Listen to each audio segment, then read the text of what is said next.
As Harvard graduates, you will be asked to go into the world and do the most you can do. I am here to ask you to do the least.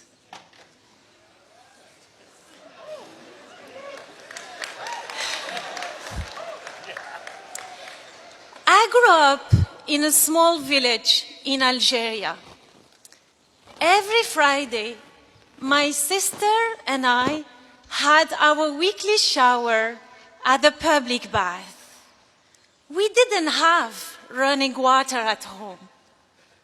On winter nights, we cuddled against the cold because our heat was cut off. And on some days, we hid our hunger in order not to worry our parents. When I was 7 years old, my country plunged into a bloody civil war. Every night, I prayed to God that tomorrow there would not be an empty seat at our dinner table. On one hot summer day in 1994, my life was changed forever by a man whom I never met, do not know, and can never thank. My mother was at the local market when she noticed a chaotic gathering. Wading into the crowd, she learned that the French government was allowing some Algerians to find refuge from war. All you had to do was write your name on a list. My mother desperately wanted to sign that list. That list might promise her daughters a better future. But there was one problem. My mother was illiterate. She did not know how to write her name, Fadila Tagjarat. Dejected, she walked away. A man noticed her and ran after her. He got my mother's name and wrote it down on the list.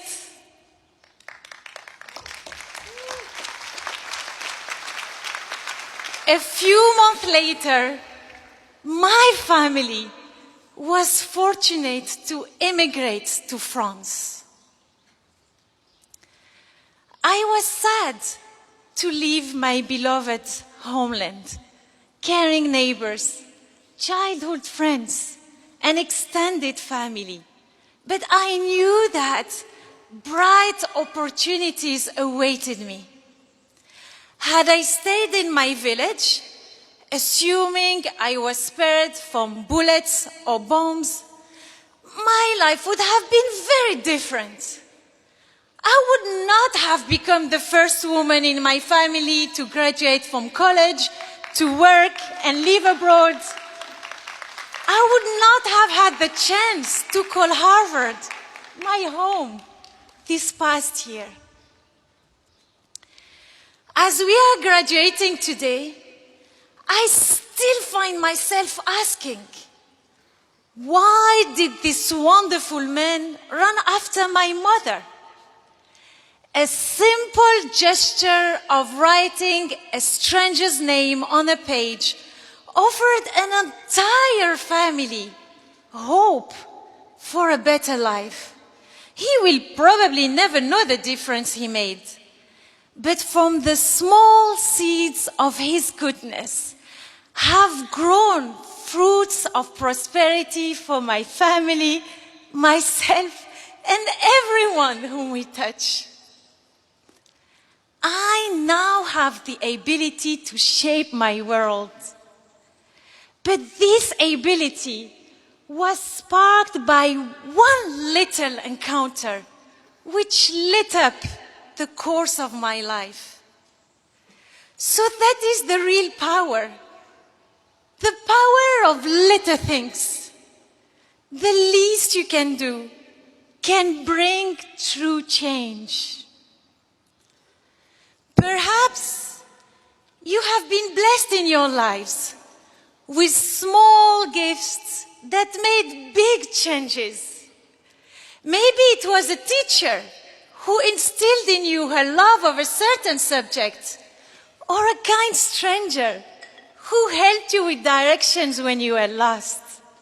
At Harvard, I see it every day in the smiles of the cafeteria staff who keep me so well caffeinated. And in ad hoc babysitting circles, small things, such small things. But from these small things grow inspired people, lasting friendships, and stronger communities. When one person thanks another, the second person often replies, "Oh, it's the least I can do." Because often, the least you can do can be more than enough. You don't need to move mountains. Maybe it's a matter of translating documents for a family at the immigration office, or offering a car ride to a pregnant lady. You never know how these small gestures can affect people's lives. But I can tell you, they do. Fellow graduates, of course, do the most you can do. Your education and legacy demand it. But also, do the least you can do. Because the least you can do might turn out to be the most significant. To that gentleman in Algeria, I now say, Shukran, Wallahi afik. Thank you, and God bless you. And to each of you today, I ask of you, what is the least you can do now to make the world around you a little better?